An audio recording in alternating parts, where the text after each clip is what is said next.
날씨가 많이 선선해졌죠. 이제 무더위가 한풀 꺾인 것 같아요. 그래도 여러분들이 항상 건강 챙기시고요.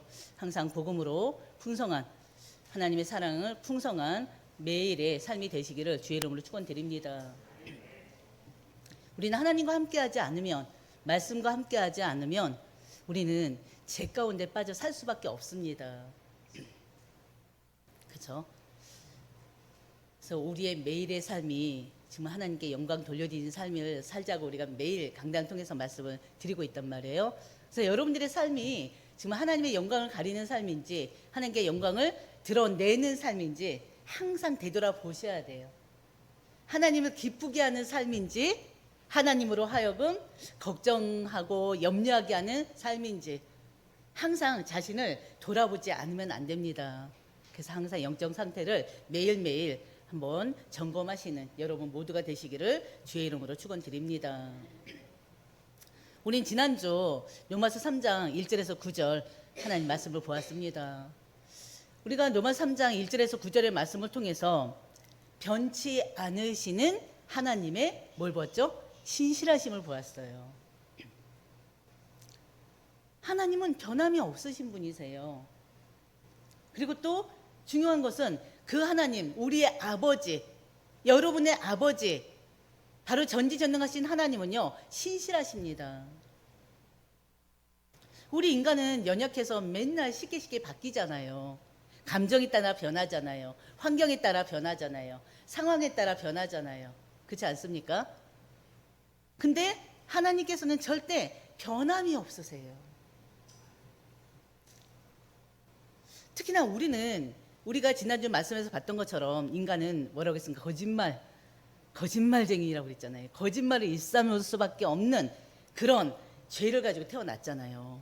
우리 역시도 지금은 의인이라 칭함을 얻고 있지만 우리 역시도 때로는 거짓말을 하기도 해요. 죄의 본성이 우리로 하여금 구원받았음에도 불구하고 우리로 하여금 죄를 짓게 할 뿐만이 아니라 때로는 거짓말로 남을 속이기도 하고 있습니다. 그럼에도 불구하고 하나님께서는요, 우리에게 약속한 것을 반드시 이루겠다고 하셨어요. 왜? 하나님은 신실하신 하나님이시기 때문에. 하나님은 참되십니다. 그 하나님은 신실하십니다. 많은 사람들이 하나님을 믿지 않아도 그 하나님의 그 신실함이 사라지질 않아요. 없어지질 않아요. 무효화되질 않아요. 하나님은 어떤 분이십니까? 하나님은 정의의 하나님이시요 공의의 하나님이십니다. 그렇지 않습니까? 바로 그 하나님은 바로 이 세상을 정의와 공의로 심판하시는 심판주이세요. 그렇기 때문에 하나님 앞에서는 그 어떤 변명이 필요가 없습니다. 그 어떤 핑계도 절대 통하지를 않아요. 우리가 아무리 감추려고 해도 감출 수 없어요. 다른 사람들에게는 감출 수 있으나 하나님께는 그 어떤 것도 감출 수가 없습니다. 왜? 하나님께서 우리 속을 다 들여다보고 계시기 때문에. 하나님은요, 우리 죄를 모른 척 덮어주시는 분이 아니세요. 오히려 죄를 분명하게 드러내시고요. 그리고 또 그 죄에 대해서는 반드시 심판하시는 하나님이십니다. 하나님이 누구십니까? 거룩하신 분이세요. 하나님은 누구십니까? 언제나 오르신 정의와 공의를 가지고 심판하시는 심판의 주이시라니까요. 하나님께서 정의와 공의로 바로 심판하시면서 우리의 죄를 심판하시면서 하나님 스스로가 영광을 받으시는 것입니다. 바로 우리가 지난주 나눴던 말씀을 간단하게 한번 정리해 봤습니다. 그리고 오늘 이어지는 말씀의 제목이 뭡니까? 죄의 권세에 잡혀있는 인생. 참 무거운 제목이죠. 이 무거운 제목이 이제 서서히 끝나갑니다. 바울은요, 로마서 1장 18절부터 오늘 본문 3장 20절까지 계속 주장했던 것이 바로 뭡니까? 모든 인간은 완전히 부패해서 죄의 권세 아래 있다는 것입니다. 그로 인해서 모든 사람은 죄의 권세에 잡힌 인생을 살 수밖에 없는 거예요. 어떻게 보면 진짜 절망적인 선언 아닙니까? 죄의 권세에 잡혀있는 인생을 살 수밖에 없다는 거. 근데 중요한 것은요, 이 절망적인 선언이요, 우리를 낙심하게 하기 위한 것이 아닙니다. 죄를 정확하게 보면 볼수록 오히려 우리는요, 죄에서 자유케 하시는 그리스도를 볼 수가 있어요. 우리 죄를 사하신 그 그리스도의 은혜, 그 그리스도, 예수 그리스도의 그 복음을 더 깊이 깨달을 수가 있는 것입니다. 그래서 오늘 우리가 말씀을 통해서요, 죄의 권세로 사로잡힌 인생은 어떤 인생인지 말씀을 통해서 확인해 보시길 바랍니다. 그러면서 우리가 지금 죄에 잡힌 인생을, 죄의 권세에 사로잡힌 인생을 살고 있습니까? 아니잖아요. 우리는 죄인이었으나 하나님께서 은혜 주셔서 우리를 의인이라 칭함을 여기게 하셨잖아요. 의롭게 여기셨잖아요. 그렇기 때문에 오늘 말씀을 통해서 또 우리를 의롭게 하신 그 하나님의 은혜를 또 풍성히 누리시는 시간이 되시기를 주의 이름으로 축원드립니다. 오늘 첫 번째 말씀은요, 9절에서 12절 말씀입니다. 첫 번째 나눈 말씀은 모든 사람은 죄의 권세 아래 있다는 것이에요. 우리 9절 다 같이 한번 볼까요? 그러면 어떠하냐? 우리는 나으냐? 결코 아니라. 유대인이냐 헬라인이나 다 죄 아래에 있다고 우리가 이미 선언하였느니라. 이 말씀은요, 우리가 좀 아까 서론에서도 말씀드렸던 것처럼 로마서 1장 18절에서 3장 8절까지 말씀의 결론입니다. 한마디로 뭡니까? 모든 인간은 전적 타락으로 인해서 영적인 노예 상태에 있다. 그것을 지금 결론적으로 말하는 거예요. 모든 인간은 죄의 권세 아래 잡혀있는 인생을 살고 있다. 그것을 결론으로 지금 얘기하는 것이에요. 전체 타락이 뭡니까? 전체 타락을 다른 말로 전적인 부패라고도 해요. 인간이 범죄한 이후에, 아담과 하와 이후에 우리 인간은요, 그 죄로 인해서 우리의 마음과 생각과 또 의지와 감정과 행동, 양심까지 전 인격이 죄의 권세로 인해서 완전히 뭐가 됐다? 오염됐다는 거예요. 부패됐다는 거예요. 겉으로는 멀쩡해 보여요. 겉으로는 자유로워 보여요. 그러나 실제로는 죄의 권세 아래 잡혀 있는 인생을 살고 있는 것입니다. 마치 쇠사슬에 묶인 죄인처럼, 쇠사슬에 묶여있는 죄수처럼 죄가 시키는 대로 움직이고 있어요. 근데 그걸 몰라요. 죄가 끌고 가는 길을 따라서 끌려다니고 있는데 그거를 모든 사람은 몰라요. 죄의 권세 아래 잡힌 인생을 살고 있는데 아무도 모른다니까요. 한마디로 영적인 노예로, 죄의 종으로 살고 있다는 것을 얘기하는 것입니다. 뭐가요? 전적 타락이, 전적 부패가. 9절 한번 다시 해보겠습니다. 그러면 어떠하냐? 이게 무슨 말이에요? 그러면 무슨 말을 해야 하겠습니까? 그 뜻이에요. 우리는 나으냐? 누가 하는 말이에요? 유대인인 우리가 다른 이방인들보다 더 낫냐는 것입니다. 결코 아니다. 결코 그렇지 않다. 그들 모두 유대인이나 이방인이나 헬라인이나 종교인이나 다 죄 아래 있다는 것입니다. 9절 말씀 그대로. 그러면서 10절 뭐라고 그랬어요? 기록된 바 의인은 없나니 하나도 없다 그랬잖아요. 뭐만 있다는 거예요? 이 세상에 의인은 단 한 사람도 없어요. 다 죄인입니다. 아담 이후에 모든 인류는 다 죄인이에요. 여기서 말하는 의인은 바로 뭘 얘기합니까? 하나님 앞에서 의롭다 인정받는 사람들을 얘기해요. 여러분은 의인입니까? 의인입니까? 죄인입니까? 의인입니까? 죄인입니까? 네? 의인이죠. 의인. 원래는 죄인이었죠. 근데 바로 하나님께서 여러분을 의롭다 칭하셨어요. 의롭게 여겨 버리셨어요. 죄인인 우리를. 의롭다는 말이 뭡니까? 바르다, 정직하다, 옳다는 말 아니겠습니까? 네, 성경적으로 하나님께서 세우신 거룩하고 완전한 기준에 합당하다, 그 뜻이 의롭다는 뜻이에요. 하나님께서 세우신 거룩하고 완전한 하나님의 그 기준에 합당하다. 근데 우리 죄인들이 어떻게 하나님의 기준에 합당할 수가 있습니까? 근데 하나님께서는 창세전에 영세전에 여러분들을 하나님의 자녀로 이미 택했다고 했잖아요. 그래서 우리의 행위가 아니라, 우리의 그 어떤 양심이 아니라, 우리의 그 어떤 배경이 아니라 하나님께서 우리에게 은혜를 주셔서 예수를 그리스도를 영접하게 하셨고 하나님의 자녀로 삼아 주셨어요. 그러면서 우리의 죄를 없애버리셨어요. 그걸 얘기하는 거예요. 죄가 없어졌다는 것을 의롭다는 것을 얘기하는 것입니다. 의롭다는 게 뭐라고요? 죄가 없어졌다. 그래서 우리가 예수님으로 인해서, 예수님의 십자가 죽으심으로 인해서, 부활로 인해서 우리의 죄가 완전히 해결됐잖아요. 그래서 우리가 의롭다 여김을 받게 된 것입니다. 이해되십니까?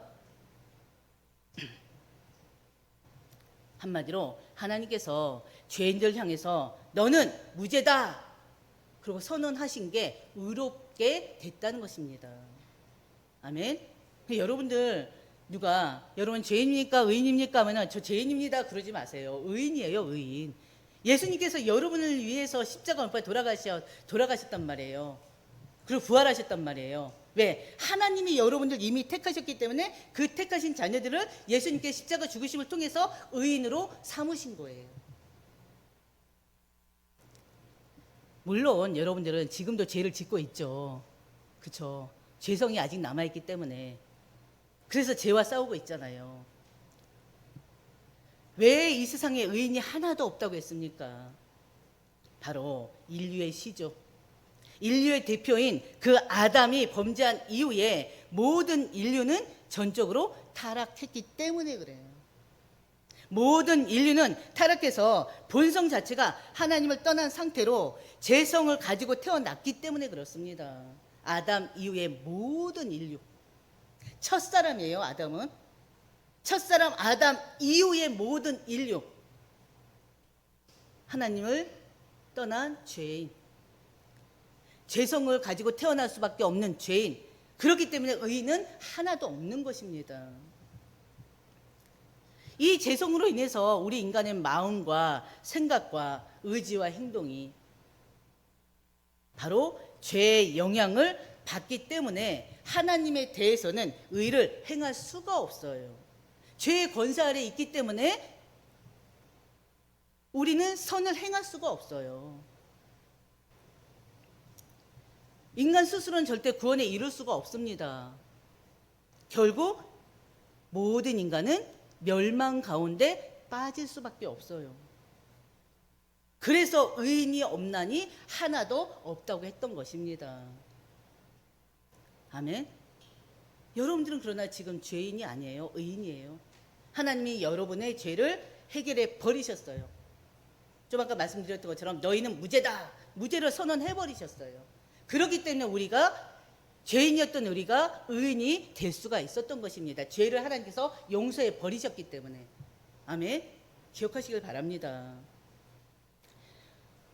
근데 세상에서는 어떻습니까? 세상에서는요, 의인으로 불리는 사람들이 있어요.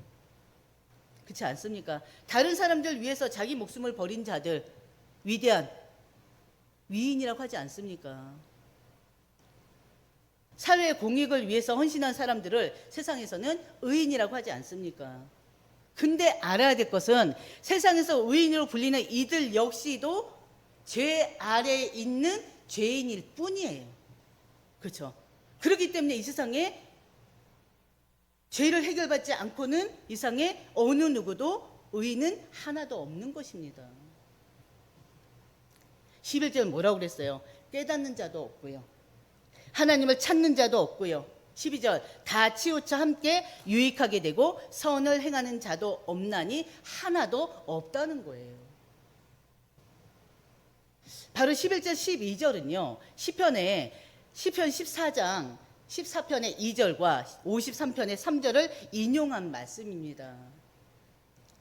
하나님을 깨닫지도 못하고 하나님께 나아가려는 의지도 없는 인간의 전적 부패상을 지금 바울이 구약 성경을 인용해서 지금 선포하고 있어요. 지금 계속적으로 오늘의 말씀은요, 이 바울이 구약 성경을 지금 계속 인용하고 있거든요. 그건 왜 그런지 아십니까? 바울 자신의 말이 아니란 걸 지금 얘기하는 거예요. 로마서는요, 이 바울이 로마 교인들에게 보내는 서신이잖아요. 바울이 쓴 편지잖아요. 그런데 구약 성경을 인용함으로 인해서 내가 너희에게 전하는 이 말은 내 말이 아니라 하나님께서 이미 주신 말씀이라는 것입니다. 내가 너희에게 한 말은 내 말이 아니라 하나님의 말씀이다 이거예요. 그래서 저 같은 경우는 로마서를 지금 얘기하면서 거의 바울 얘기는 하지 않습니다.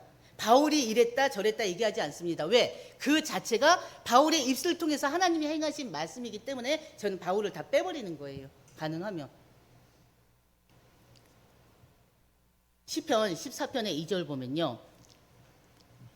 우리 같이 한번 보겠습니다. 여호와께서 하늘에서 인생을 굽어 살피사 지각이 있어 하나님을 찾는 자가 있는가 보라 하신즉. 하나님 찾는 자가 없다는 것 아닙니까? 그리고 53장 3절에도요. 같이 보겠습니다. 각기 물러가 함께 더러운 자가 되고 선을 행하는 자가 없으니 한 사람도 없도다. 바울이 지금 11절, 12절에서 깨닫는 자도 없고 하나님을 찾는 자도 없고 다 치우쳐 함께 무익한 자가 되고 선을 행하는 자가 없다고 했는데 이것은 이미 하나님께서 시편을 통해서 하신 말씀이에요. 하나님께서 우리 인간에게 의인이 될 수 있는 길을 마련해 주셨어요. 그래서 우리가 의인이 될 수 있었어요. 바로 우리 죄인들을 대신하여 십자가에 못 박혀 돌아가신 그 예수 그리스도, 그 예수 그리스도를 통해서만이 죄인들은 의인이 될 수가 있는 것입니다. 그래서 요한복음 15장 5절에 뭐라고 그랬어요? 나는 포도나무요 너희는 가지라 그가 내 안에 내가 그 안에 거하면 사람이 열매를 맺을 수 없나니 많이 맺나니. 그러면서 하신 말씀이 같이 보겠습니다. 나를 떠나서는 너희가 아무것도 할 수 없음이라. 우리가 예수 그리스도를 떠나서는 아무것도 할 수가 없어요. 예수 그리스도를 통해서 우리는 의롭게 되고요. 예수 그리스도를 통해서 우리는 진정한 선을 행할 수가 있는 것입니다. 예수 그리스도를 통하지 않고는 이 세상에 죄인뿐이에요. 의인은 하나도 없나니 단 한 사람도 없습니다. 두 번째요. 13절에 18절의 말씀입니다. 죄의 권세로 인해서 전적으로 부패한 인간, 그 죄로 인한 열매가 있습니다.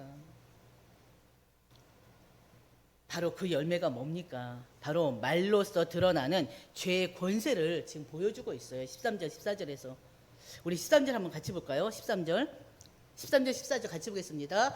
그들의 목구멍은 열린 무덤이요 그 혀로는 속임을 일삼으며 그 입술에는 독사의 독이 있고 그 입에는 저주와 악독이 가득하고. 참 말이 어떻습니까? 너무 강하죠. 목구멍이 열린 무덤이다 그랬어요. 이건요 시편의 5편 9절을 인용한 말씀입니다. 시체의 썩은 냄새와 부패가 밖으로 새어 나온다는 것을 뜻해요. 죄의 권세에 사로잡힌 사람의 말은요, 마치 열린 무덤이 계속적으로 악취를 풍겨내는 것처럼 사람들을 괴롭게 한다는 거예요. 우리의 말이 다른 사람들을 계속 괴롭게 한다는 거예요. 죄의 권세에 잡혀있는 사람들의 말이 다른 사람들을 살리는 말이 아니라 어떤 말이겠습니까? 이 말로써 사람들을 죽인다는 거예요. 여러분의 말을 한번 보시기 바랍니다. 평소에 여러분들이 사용하는 말은 살리는 말입니까? 죽이는 말입니까? 죄의 권세에 잡혀 있는 사람들은 절대 다른 사람들을 살리는 말을 할 수가 없어요. 정죄하고 비난하고 비판하고 결국에는 다른 사람을 죽이는 데 사용될 수밖에 없다는 것입니다. 죄의 권세 아래 있는 혀는요, 또 거짓과 속임에 익숙하다는 거예요. 그 입술에는 독사의 독이 있고, 바로 시편 140편 3절을 인용한 말씀입니다. 입술에 독사의 독이 있다는 것은 그 말이 타인의 감정과 타인의 인격을 어떻게 해요? 죽인다는 거예요. 타인에게 감정 상하게 하고 타인의 인격을 죽이는 치명적인 독과 같다는 것입니다. 그 입에는 저주와 악독이 가득하고, 시편 7절에 인용한 건데요, 저주와 증오, 분노 등이 계속적으로 가득하다는 것을 지금 강조하고 있습니다. 마태복음 12장 33절 35절의 말씀이 뭡니까? 사람의 말이란 마음에 가득한 것을 밖으로 내는 것이라고 그랬어요. 한마디로 우리가 입 밖으로 내는 말이 어디에서 나오는 말이라고요? 내 마음의 생각 속에 있는 게 나오는 거예요. 그렇기 때문에 여러분들이 항상 하나님 말씀을 통해서, 기도를 통해서 여러분의 마음과 생각이 지금 하나님의 은혜로 변화되어져야 돼요.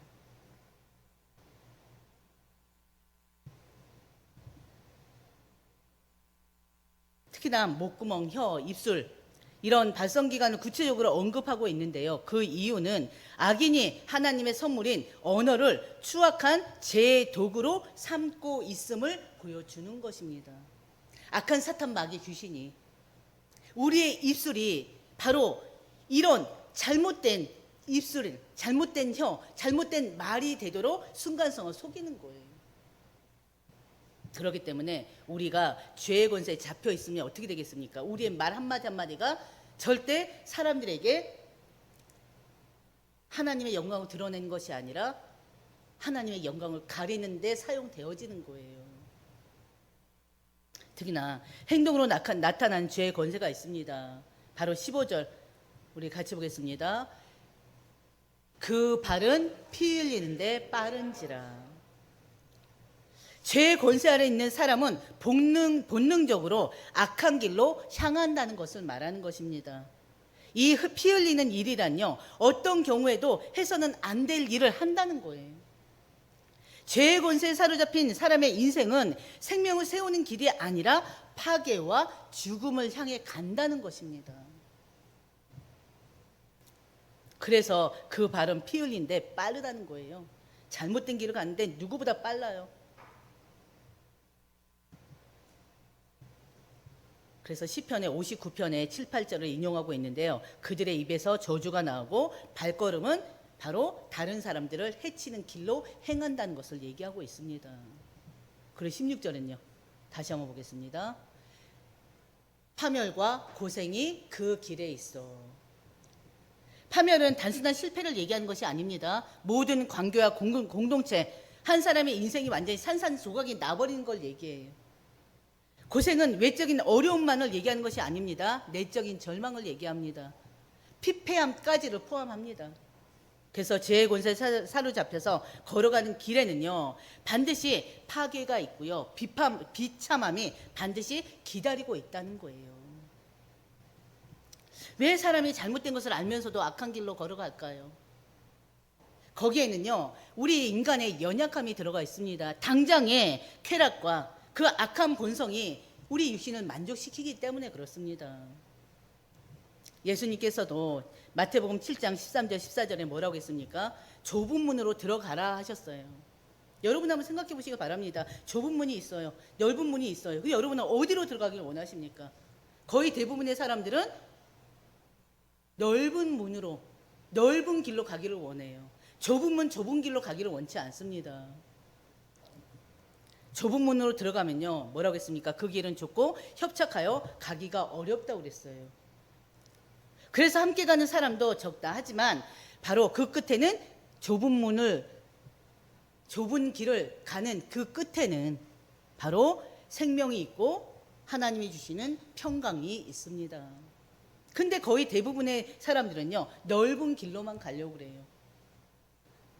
바로 그 넓은 길은 바로 길이 넓어서 좋아서 함께 가는 사람도 아주 많습니다. 그러나 그 끝은 파멸이라는 거예요.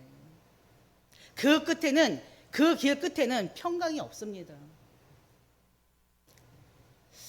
바로 죄의 근원은요, 또 하나님을 두려워하지 않는 데서 비롯되고 있습니다. 바로 17절, 평강의 길을 알지 못하였고 그랬어요. 이사야서 59장 8절에 인용한 말씀인데요, 하나님과의 관계가 깨어진 자에게는요, 참 평강이 없다는 것을 얘기하는 것입니다. 죄의 권세 아래 있는 사람은요, 외적으로 세상 것들로 인해서 순간 편안해 보일 수도 있어요. 육신의 것들로 인해서 잠시 평안해 보일 수도 있다니까요. 그러나 그 마음 깊은 곳에는 불안과 두려움이 자리 잡고 있습니다. 하나님과 화목하지 않으면요, 아무리 많은 것을 가져도요, 참 평안이 없어요. 여러분 그걸 아셔야 돼요. 18절, 그들의 눈앞에 하나님을 두려움이 없느니라 함과 같으니라. 시편 36편의 1절을 인용한 말씀인데요, 그의 눈앞에 하나님이 두려움이 없도다. 하나님을 두려워한다는 게 뭡니까? 하나님을 경외하는 거잖아요. 하나님을 경외하면서 하나님의 주권과 그 하나님의 심판을 인정하는 것입니다. 그리고 또 하나님 앞에서 오직 하나님 말씀으로 살려는 것이 아니겠습니까? 근데요, 죄의 권세 아래 있는 자들은요, 하나님의 말씀을 무시합니다. 하나님의 심판을 무시합니다. 그리고 오로지 자기 욕망대로, 자기 욕구대로 사는 것이에요. 하나님의 자녀된 여러분 진정으로 하나님 두려워해야 됩니다. 진짜 하나님 두려워해야 돼요. 악한 일이라면요, 아무리 작은 것이라도 어떻게 해야 돼요? 피해야 돼요. 그러면서 우리의 삶이 정말 거룩한 하나님의 백성으로서 성결한 삶을 살도록 여러분들이 진짜 말씀 붙잡고 기도하면서 인도 받으시길 바랍니다. 악을 절대 쌓아두지 마세요. 죄를 쌓아두지 마세요. 결국은 우리가 하나님이 죄 용서를 해주셨고 구원 받았기 때문에 결국엔 하나님의 나라를 갈 수 있으나 이 세상 사는 동안에 우리는 어때요? 그 죄의 권세를 잡혀서 우리는 불행한 인생을 살 수밖에 없다니까요. 세 번째요, 19절 20절, 죄의 권세 앞에서 침묵케 하시는 하나님이십니다. 하나님의 법정 앞에서 변명할 자가 없습니다. 하나님의 법 앞에서, 하나님의 법정 앞에서 누구도 변명할 수가 없어요. 우리 19절 한번 보겠습니다. 우리가 알거니와 같이, 무릇 율법이 말하는 바는 율법 아래에 있는 자들에게 말하는 것이니 이는 모든 입을 막고 온 세상으로 하나님의 심판 아래에 있게 하려 함이라. 아멘. 우리가 알거니와, 여기서는요, 유대인들도 인정할 수밖에 없는 그 사실을 얘기합니다. 바로 그 율법의 권위와 그 율법의 힘을 말하는 것입니다. 율법 아래에 있는 자들은요, 바로 일반적으로 유대인들을 가리킵니다. 근데요, 더 확장해서 하나님의 도덕적 기준 아래에 있는 모든 사람을 포함하는 것이에요. 모든 사람이 율법 아래에 있다고 말하는 것입니다. 그래서 이는 모든 입을 막고, 이거는 이방인도 유대인도 율법 앞에서는 모두 죄인으로 드러나기 때문에 나는 의롭다라고 절대 변명할 수가 없다는 거예요. 온 세상으로 하나님의 심판 아래 있게 하려 함이라. 이게 무슨 말입니까? 율법은요, 단지 도덕 규범이 아니에요. 하나님의 거룩한 심판 기준이 바로 율법입니다. 그 기준 앞에 서면요, 온 세상이 죄인으로 판명되고요, 그 율법 앞에 서면요, 그리고 하나님의 심판 아래 놓이게 됩니다. 바로 율법의 목적은 뭡니까? 죄를 깨닫게 하는 거예요. 율법을 통해서 우리가 구원을 얻지 못해요. 율법이 뭡니까? 하나님께서 이스라엘 백성들에게 준 바로 약속이에요. 준 하나님의 법이에요. 그게 바로 십계명이기도 하고요. 그러면서 우리가 지금 구약을 계속 보고 있는데 레위기, 민수기, 신명기에 하나님의 율법의 말씀이 다 나와 있잖아요. 하나님께서 지키라고 주신 말씀, 그게 율법 아닙니까? 근데 그 율법으로 우리가 구원을 얻는 건 아니에요. 늘 말씀드리지만 구원은 예수 그리스도를 통해서만이 얻습니다. 그러나 중요한 것은 하나님께서 우리 인간에게 주셨던 그 율법의 말씀은 우리가 살아가는 데 있어서 이것이 죄구나, 그 죄를 드러내게 할 뿐입니다. 그 율법의 목적은 죄를 깨닫게 하는 데 목적이 있어요. 그러므로 율법의 행위로 그의 앞에 의롭다 하심을 얻을 육체가 없다 그랬어요. 그러면서 뭐라고 했습니까? 율법으로는 죄를 깨달음이라. 바로 이것은요, 로마서 2장 이하에서 시작된 율법에 관한 최종 결론을 지금 바울이 지금 딱 결론 내는 것입니다. 율법으로는 죄를 깨달음이라. 율법의 행위로 그의 앞에 의롭다 하심을 얻을 육체가 아예 없다. 왜 이 말씀을 강조합니까? 바로요, 유대인들이 이 사실을 잘 깨닫지 못했기 때문에 그렇습니다. 그들은 어떻습니까? 유대인들은요, 나름대로 율법에 정통해 있다고 자부하는 자들이잖아요. 그들의 율법의 가장 중요한 기능인 이 정죄의 기능, 죄를 깨닫게 하는 기능이라는 것을 그들이 알지 못하기 때문에 당시 사도 바울이 유대인들 향해서 지금 선포하는 말씀이에요. 아예 선언하는 말씀이에요. 근데 중요한 것은 그 당시 사람들뿐만이 아니라 현재를 살아가고 있는 우리 모두에게 주시는 말씀이에요.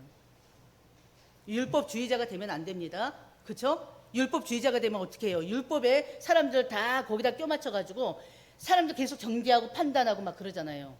근데 그게 아니라 율법은 자신의 죄를 드러내게 하는 거예요.